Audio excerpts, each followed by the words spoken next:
নমস্কার, আমি সায়ন্তন আর ইনলাভ উইথ সয়েলে আপনাদের সবাইকে স্বাগত। আশা করি আপনারা সবাই ভালো আছেন। যদি আপনি আমাদের চ্যানেলে নতুন হন তাহলে অবশ্যই আমাদের চ্যানেলকে সাবস্ক্রাইব করতে ভুলবেন না।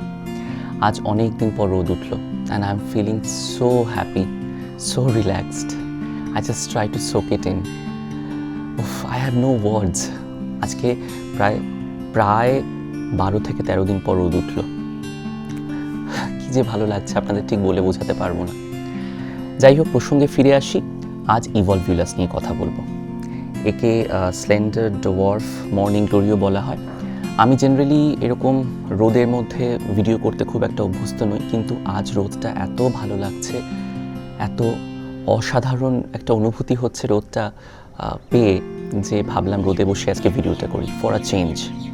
আশা করি আপনাদের ভালো লাগবে। অবশ্যই আমি বেশ কিছু ক্লিপিংস দেখাবো। আপনারা হয়তো এখানে খুব একটা ভালো সৌন্দর্য উপভোগ করতে পারছেন না, কারণ খুব রোদ আসছে সেই জন্য, বাট ইট লুকস অ্যামেজিং নাও।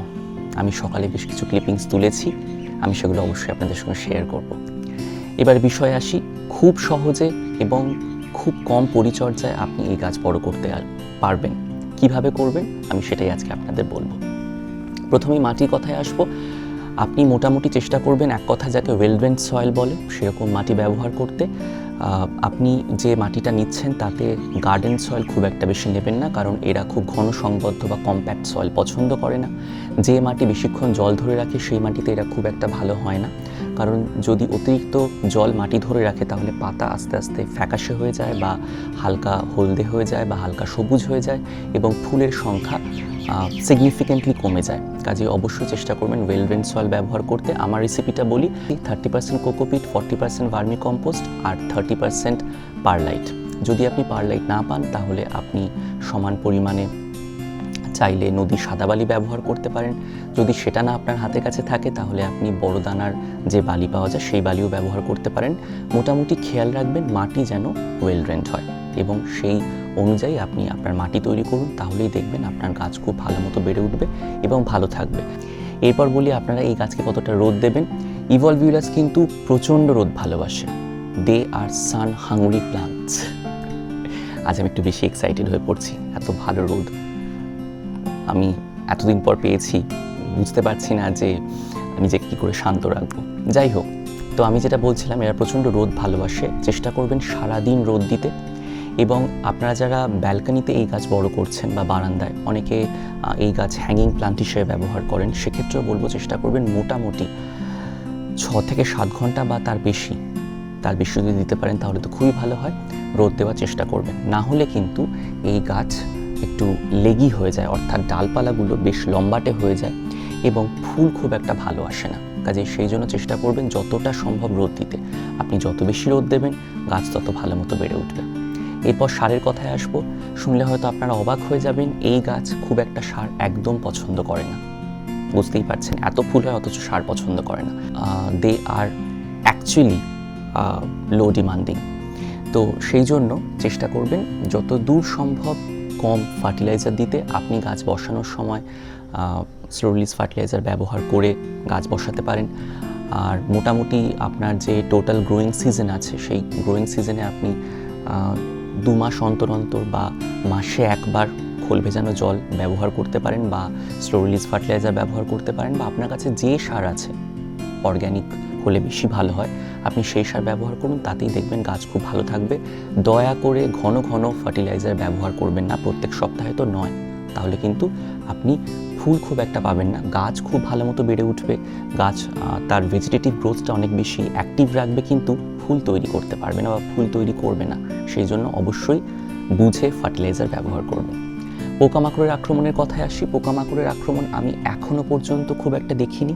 আমি প্রায় 2 বছর হলো ইভলভুলাস বড় করছি, কিন্তু আমি কখনোই পোকামাকড়ের আক্রমণ কোনোদিন হতে দেখিনি। ফাঙ্গাল ইনফেকশনও খুব একটা হতে দেখিনি। প্রচণ্ড বৃষ্টিতেও আমি রেখেছিলাম, তাতেও আমি কখনো ফাঙ্গাল ইনফেকশন হতে দেখিনি। তবে যদি টানা 4-5 দিন বৃষ্টি হতে থাকে তাহলে চেষ্টা করবেন গাছকে একটু মাঝে মাঝে সেরে রাখতে, না হলে অতিরিক্ত জল পেলে আমি যেটা বলেছিলাম গাছের পাতা ফ্যাকাশে হয়ে যায়। সেটার জন্য চেষ্টা করবেন টানা 4-5 দিন যদি বর্ষাকালের বৃষ্টি হয় তাহলে একটুখানি মাঝে মাঝে ছায়া রাখ। এই গাছ মোটামুটি বসন্তের শুরু থেকে প্রায় শরতের শেষ পর্যন্ত, টানা এই সময় জুড়ে ফুল দেয়। হ্যাঁ, কখনো কম কখনো বেশি। গরমকালে যদি খুব বেশি তাপমাত্রা বেড়ে যায়, বৃষ্টি যদি না হয়, যদি অত্যন্ত গরম হাওয়া বইতে শুরু করে, তাহলে অনেক সময় ফুলের পরিমাণটা কমে যায়, কিন্তু বাকি অন্যান্য সময় খুব ভালো মতো ফুল দেয়। আর আমি আমার অভিজ্ঞতায় লক্ষ্য করেছি যে এই গাছ যত দ্রুত পট বাউন্ড হয়ে যায়, তত দ্রুত ফুল বেশি পরিমাণে তৈরি করতে শুরু করে। ব্যাপারটা কীরকম একটু ছোট্ট করে বুঝিয়ে বলি। অর্থাৎ ধরুন আপনি যে কন্টেনারে গাছটা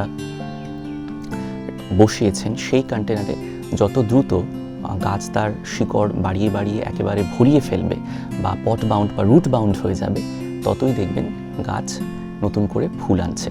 তবে যদি পট বাউন্ড হয়ে যায় এবং যদি সেটা আপনি অনুভব করেন, অবশ্যই আপনি বুঝতে পারবেন, কারণ গাছ যখন এরকমভাবে বেড়ে উঠবে তখন বুঝতেই পারছেন খুব একটা বেশি জায়গা আর নেই কন্টেনারে। কারণ আমি এখানে মোটামুটি 8 বাই 8 ইঞ্চির একটা কন্টেনার ব্যবহার করেছি এবং আমার যতদূর মনে হচ্ছে গাছ পট বাউন্ড হয়ে গেছে। সেক্ষেত্রে কিন্তু আপনি পরবর্তী সিজনে একবার রিপোর্টিং করে দেবেন, তাহলে দেখবেন যে গাছ খুব ভালো থাকছে। এবং রিপোর্টিং করার সময় বাইরের দিকে মোটামুটি 20 to 30% বাইরের দিকে কিন্তু বলছি 20 to 30% শিকড় ছাঁটাই করে দেবেন এবং নতুন মাটিতে বসিয়ে দেবেন, দেখবেন গাছ খুব ভালো মতো বেড়ে উঠবে।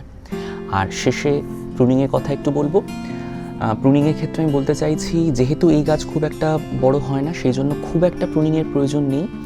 যদি গাছের ডালপালা এরকম খুব লম্বা হয়ে যায়, তাহলে মাঝে মধ্যে একটু একটু আপনি ডাল ছাঁটাই করে দেবেন ডগাগুলো, তাহলে দেখবেন আরও ব্রাঞ্চিং বাড়বে, গাছ আরও ঘন হয়ে উঠবে, আরও বুশি হয়ে উঠবে, এবং যত বুশি হয়ে উঠবে তত বেশি ফুল পাবেন। আর বিশেষ কিছু বলার নেই। অবশ্যই ইভলভিউলাস বড় করুন এবং আমি যেভাবে বললাম সেরকমভাবে চেষ্টা করুন। আমার মনে হয় আপনি এরকম রেজাল্ট অবশ্যই পাবেন। সবাই ভালো থাকবেন, সুস্থ থাকবেন এবং অবশ্যই আমাদের সঙ্গে থাকবেন। এবং এই গাছ নিয়ে যদি কোনো জিজ্ঞাসা, কোনো প্রশ্ন আপনাদের থাকে, তাহলে অবশ্যই কমেন্টের মাধ্যমে জানাতে ভুলবেন না। আমি আপাতত রোদটা এনজয় করি, আর আপনারা সবাই ভালো থাকুন।